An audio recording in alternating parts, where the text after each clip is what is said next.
Hallelujah പാടിയിടുന്നേ, ഹല്ലേലൂയ ഹല്ലേലൂയ ഹല്ലേലൂയ പാടിയിടുന്നേ, ഹല്ലേലൂയ ഹല്ലേലൂയ.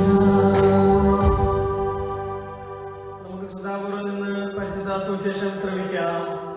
സമാധാനം നിങ്ങളോട് കൂടെ, അങ്ങയോടും അങ്ങയുടെ ആത്മാവോടും കൂടെ. വിശുദ്ധ യോഹന്നാൻ അറിയിച്ച നമ്മുടെ കർത്താവ് യേശു മിശിഹായുടെ പരിശുദ്ധ സുവിശേഷം. നമ്മുടെ കർത്താവായ മിശിഹായ്ക്ക് സ്തുതി. അധ്യായം 20 വാക്യങ്ങൾ 19 മുതൽ 29 വരെ. ആഴ്ചയുടെ ആദ്യ ദിവസമായ അന്ന് വൈകിട്ട് ശിഷ്യന്മാർ യഹൂദരെ ഭയന്ന് കതകടച്ചിരിക്കെ ഈശോ വന്നവരുടെ മധ്യേ നിന്ന് അവരോട് പറഞ്ഞു, നിങ്ങൾക്ക് സമാധാനം. ഇപ്രകാരം പറഞ്ഞുകൊണ്ട് അവൻ തന്റെ കൈകളും വിലാപവും അവരെ കാണിച്ചു. കർത്താവിനെ കണ്ട് ശിഷ്യന്മാർ സന്തോഷിച്ചു. ഈശോ വീണ്ടും അവരോട് പറഞ്ഞു, നിങ്ങൾക്ക് സമാധാനം.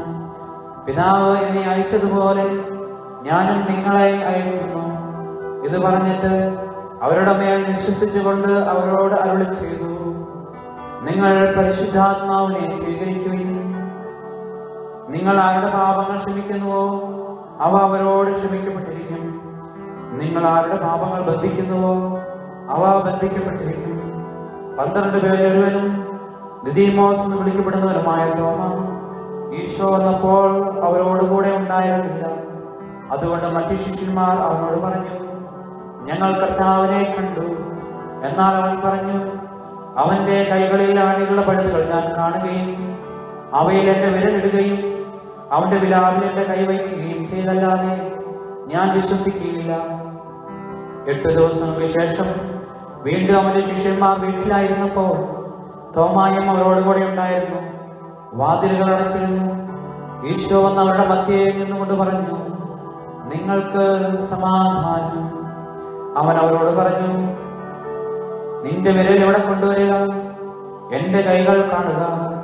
നിന്റെ കൈ നീട്ടി എന്റെ വിലാവിൽ വയ്ക്കുക. അവിശ്വാസിയാകാതെ വിശ്വാസിയായിരിക്കുക. തോമ പറഞ്ഞു, എന്റെ കർത്താവേ, എന്റെ ദൈവമേ. ഈശോയോട് പറഞ്ഞു, നീ എന്നെ കണ്ടതുകൊണ്ട് വിശ്വസിച്ചു. കാണാതെ വിശ്വസിക്കുന്നവർ ഭാഗ്യവാന്മാർ. നമ്മുടെ കർത്താവായ മിശിഹായ്ക്ക് സ്തുതി. ഈശോയിൽ ഏറ്റവും സ്നേഹം നിറഞ്ഞ മാതാപിതാക്കന്മാരെ, സഹോദരി സഹോദരന്മാരെ, ഈശോയ്ക്ക് പ്രിയപ്പെട്ട കുഞ്ഞുമക്കളെ, പുതു ഞായറാഴ്ചയും ദിവ്യകാരുണ്യത്തിന്റെ തിരുനാളും ഒരേ ദിവസം ആഘോഷിക്കാൻ ദൈവം നമുക്ക് അവസരം തരുന്നത് തന്നെ ദൈവകരുണയുടെ ഏറ്റവും വലിയ തെളിവാണ്. ഉദ്ധിതനായ ക്രിസ്തു നമുക്ക് നൽകുന്ന സമാധാനമാണ് ദിവ്യകരുണയുടെ ഏറ്റവും വലിയ സന്ദേശം. ലോകം സമാധാനത്തിന് വേണ്ടിയും ശാന്തിക്കും വേണ്ടിയും അല്ലെങ്കിൽ അന്ധകാരത്തിൽ നിന്ന് വെളിച്ചം കാണുന്നതിന് വേണ്ടിയുമൊക്കെ പരിശ്രമിക്കുമ്പോൾ, രോഗത്തിൽ നിന്നും മറ്റ് അസ്വസ്ഥതകളിൽ നിന്നും മുക്തി ആഗ്രഹിക്കുമ്പോൾ ദൈവകരുണയും പൂർണ്ണ ദണ്ഡവിമോചനവും നൽകി ദൈവം നമ്മളെ ഇന്ന് അനുഗ്രഹിക്കുകയാണ്. ദൈവത്തിന് നന്ദി പറയാം. വിശുദ്ധ യോഹന്നാന്റെ സുവിശേഷത്തിൽ ഈശോ ഇന്ന് ശിഷ്യന്മാരുടെ സംസാരിക്കുന്ന ഓരോ കാര്യവും നമ്മളോട് തന്നെ നേരിട്ട് ഈശോ സംസാരിക്കുകയാണ്. ഓരോ കാര്യങ്ങളും കരുണയുടെ വാക്കുകളാണ്. നമ്മളെ പോലെ ഇന്ന് നമ്മളായിരിക്കുന്ന ഈ അവസ്ഥ പോലെ തന്നെ ഈശോയുടെ മരണശേഷം യഹൂദരെ ഭയന്ന് ആഴ്ചയുടെ ആദ്യ ദിവസമായ ഞായറാഴ്ച പോലെ അവര് കതകടച്ച് മുറിയിലിരിക്കുമ്പോൾ ഒരു വെളിച്ചം പോലും കയറരുതെന്നുള്ള ഭയത്തിലും അസ്വസ്ഥതയിലുമാണ് അവരിയ്ക്കുന്നത്. കാരണം അവർക്ക് അവരുടെ ജീവനെ പേടിയുണ്ട്. ക്രിസ്തുവിനെ നഷ്ടപ്പെട്ടതിന്റെ ഒരു ഭയം, അല്ലെങ്കിൽ ക്രിസ്തു ഉദ്ധാനം ചെയ്തോ ഇല്ലയോ എന്നുള്ളതിന്റെ ഒരു ഭയം, ഉദ്ധിതനായ ക്രിസ്തു അവരുടെ മുന്നിൽ പ്രത്യക്ഷപ്പെടാത്തതിന്റെ വേദന എല്ലാം അവരുടെ ഉള്ളിലുണ്ട്. അങ്ങനെ ഭയപ്പെട്ടിരിക്കുന്ന അവരുടെ ഇടയിലേക്ക് ക്രിസ്തു വന്നിട്ട് പറയുകയാണ്, നിങ്ങൾക്ക് സമാധാനം. പ്രിയപ്പെട്ടവർ, ഇതാണ് ഈശോ നൽകുന്ന ഈ സമാധാനമാണ് അവരുടെ ജീവിതത്തിൽ ഏറ്റവും വലിയ ആശ്വാസം. ഈശോ നൽകുന്ന ആ ഒരു കരുണയുടെ അനുഭവം. ഇതുപോലെ നമ്മളിപ്പോൾ ക്വാറന്റൈനായിട്ട് കുറെ നാളുകളായിട്ട് വീടിനുള്ളിൽ തന്നെയൊക്കെ കതകടച്ച് പുറത്തു പോകാൻ സാധിക്കാതെ, വിശുദ്ധ കുർബാനയ്ക്ക് പോകാൻ സാധിക്കാതെ, ദേവാലയത്തിൽ പോകാൻ സാധിക്കാത്ത, ജീവിതത്തിലെ ആദ്യ ഈസ്റ്ററൊക്കെ കടന്നുപോയി വീണ്ടും ഒരു പുതിയ ഞായറാഴ്ചയും കൂടെ കടന്നു പോകുമ്പോൾ ഒരേ അസ്വസ്ഥതയിലായിരിക്കുമ്പോൾ ഈശോ ഈ ദിവ്യകരുണയുടെ തിരുനാളിൽ നിങ്ങൾക്ക് നൽകുന്നതും ഇതേ കരുണയുടെ വാക്കുകളാണ്. നിങ്ങളോട് ഞാൻ കരുണ കാണിക്കുന്നു, പൂർണ്ണ ദണ്ഡവിമോചനം തരുന്നു, നിങ്ങൾക്ക് വീണ്ടും സമാധാനം നൽകുന്നു. അതിനുശേഷം ഈശോ പറയുകയാണ്, പിതാവ് എന്നെ അയച്ചതുപോലെ ഞാൻ നിങ്ങളുടെ ഇടയിലേക്ക് വന്നു, നീ പിതാവ് ഏൽപ്പിക്കുന്ന കാര്യങ്ങൾ ഞാൻ നിങ്ങളോട് സംസാരിക്കാൻ പോവുകയാണ്. ഫ്രാൻസിസ് പാപ്പ പറയുന്നുണ്ട്, പിതാവായ ദൈവത്തിന്റെ കരുണയുടെ മുഖമാണ് ക്രിസ്തു. ആ കരുണയുടെ മുഖമാണ് ക്രിസ്തുവിലൂടെയും ക്രിസ്തുവിനെ നമുക്ക് തന്നും പിതാവ് നമ്മളോട് കാണിച്ചത്. പാപികളായിരുന്ന നമ്മെ സ്വന്തം പുത്രനെ നൽകി അവനെ രക്തം വഴി വീണ്ടെടുത്ത പിതാവായ ദൈവത്തിന്റെ യഥാർത്ഥ കരുണയുടെ മുഖമാണ് ക്രിസ്തു. ആ ഒരു തിരിച്ചറിവും ബോധ്യവും നമുക്ക് ലഭിക്കുന്നത് ഈ പുതു ഞായറാഴ്ചയാണ്. നമ്മുടെ പഴയ മനുഷ്യനെ ഒഴിഞ്ഞു മാറ്റി ഈസ്റ്റർ ആഘോഷിച്ച് ഈസ്റ്ററിന്റെ സന്തോഷത്തിൽ ഈശോ നൽകുന്ന സന്തോഷവും സമാധാനവും സ്വീകരിച്ചുകൊണ്ട് നമ്മളത് തിരിച്ചറിയുകയാണ്. ഈശോ നമുക്ക് ഈസ്റ്ററിന് നൽകിയത് ആ പിതാവായ ദൈവത്തിന്റെ കരുണയുടെ മുഖമായ ക്രിസ്തു എന്ന സമാധാനവും സന്തോഷവുമാണ്. പ്രിയപ്പെട്ടവരെ, അതിനുശേഷം ഈശോ വീണ്ടും നമുക്ക് കരുണയുടെ അനേകം വാഗ്ദാനങ്ങൾ നൽകുകയാണ്. അപ്പം ഭയപ്പെടേണ്ട എന്ന് പറഞ്ഞുകൊണ്ട് അവർക്ക് സമാധാനം നൽകുന്നു, സന്തോഷം നൽകുന്നു. അതിനുശേഷം ഈശോ അവരോട് വാഗ്ദാനം ചെയ്യുകയാണ്, നിങ്ങൾക്ക് അവരുടെ മേൽ വിശ്വസിച്ചുകൊണ്ട് നിങ്ങൾക്ക് ഞാൻ പരിശുദ്ധാത്മാവിനെ നൽകുന്നു. ഏറ്റവും വലിയ വാഗ്ദാനവും സന്തോഷവും, വീണ്ടും കരുണയുടെ അനുഭവം. അതിനുശേഷം ശിഷ്യന്മാരോട് പറയുകയാണ്, നിങ്ങൾക്ക് പാപം മോചിക്കുവാനോ പിശാചുക്കളെ ബഹിഷ്കരിക്കാനോ സകലവിധ അധികാരവും നൽകിക്കൊണ്ട് ഞാനിതാ നിങ്ങളെ അയക്കുകയാണ്. എന്റെ സമാധാനം നിങ്ങളോട് കൂടെ ഉണ്ടെന്ന് പറഞ്ഞ് സുവിശേഷ പ്രഘോഷണ ദൗത്യത്തിനായിട്ട് ഈശോ അവനെ അയക്കുകയാണ്. പ്രിയപ്പെട്ടവരെ, ക്രിസ്തു നമ്മോട് പിതാവായ ദൈവത്തിന്റെ കാരുണ്യം വചനത്തിൽ നമുക്ക് നൽകുകയാണ്. എന്താണ് കാരുണ്യം എന്ന് പറയുന്നത്?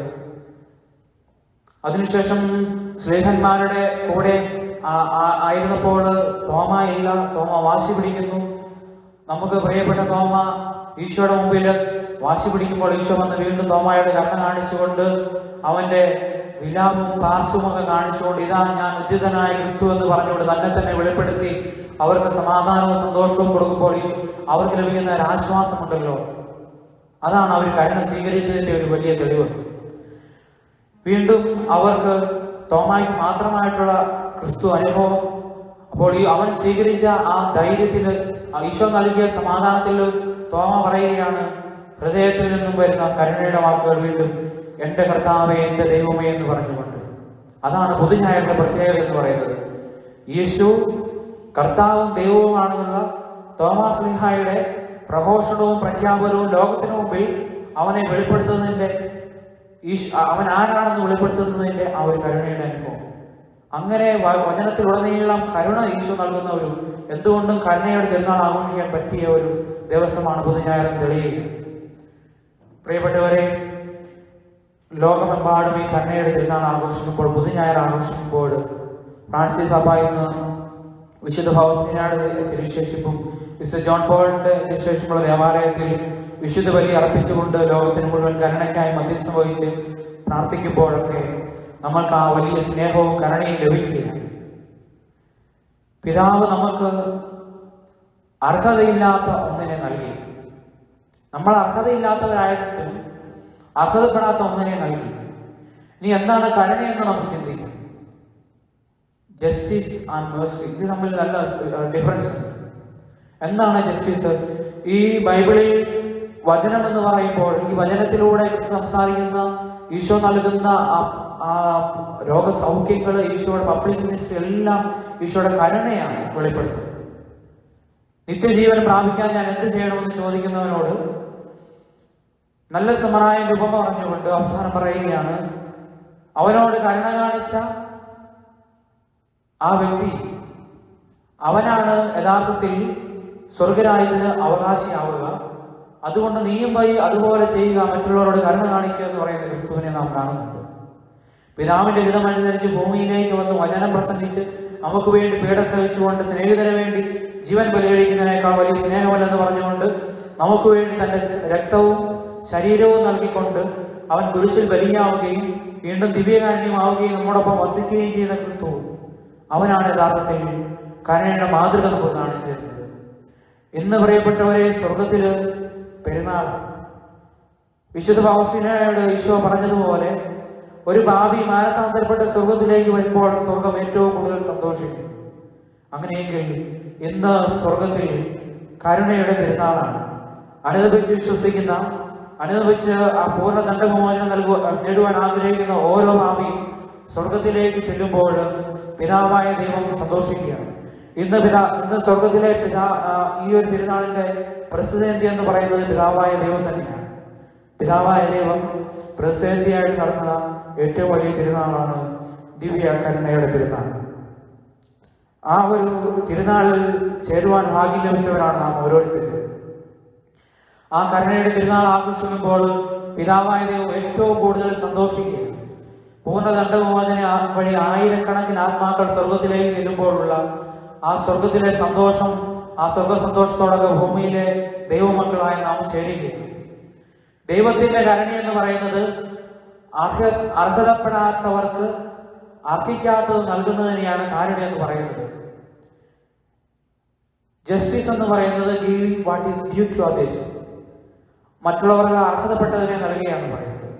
കൂടുതൽ വ്യക്തമായിട്ട് ചിന്തിക്കുകയാണെങ്കിൽ ഈ കോവിഡ് കാലഘട്ടത്തിൽ നമ്മൾ വളരെ കഷ്ടത്തിലൂടെ ദുരിതത്തിലൂടെ കടന്നു വരുമ്പോൾ ഗവൺമെന്റ് നമുക്ക് ഒത്തിരി ആശ്വാസത്തിന്റെ വലിയ ഓഫറുകൾ നൽകുകയാണ്. അത് വീട്ടിൽ നിന്ന് സന്തോഷപൂർവ്വം സ്വീകരിച്ചുകൊണ്ട് ജോലി നഷ്ടപ്പെട്ടവര്, പുറത്തു പോകാൻ സാധിക്കാത്തവര്, അല്ലെങ്കിൽ ക്വാറന്റൈനിലായിരിക്കുന്നവര്, സാമ്പത്തികമായി ഞെരുക്കം അനുഭവിക്കുന്നവർക്കായിട്ട് അവരുടെ ജീവിത മാർഗത്തിനായിട്ട് ഗവൺമെന്റ് വളരെയേറെ ആനുകൂല്യങ്ങൾ പ്രഖ്യാപിച്ചു നൽകുമ്പോൾ that is giving what is due to others, justice എന്ന് പറയും.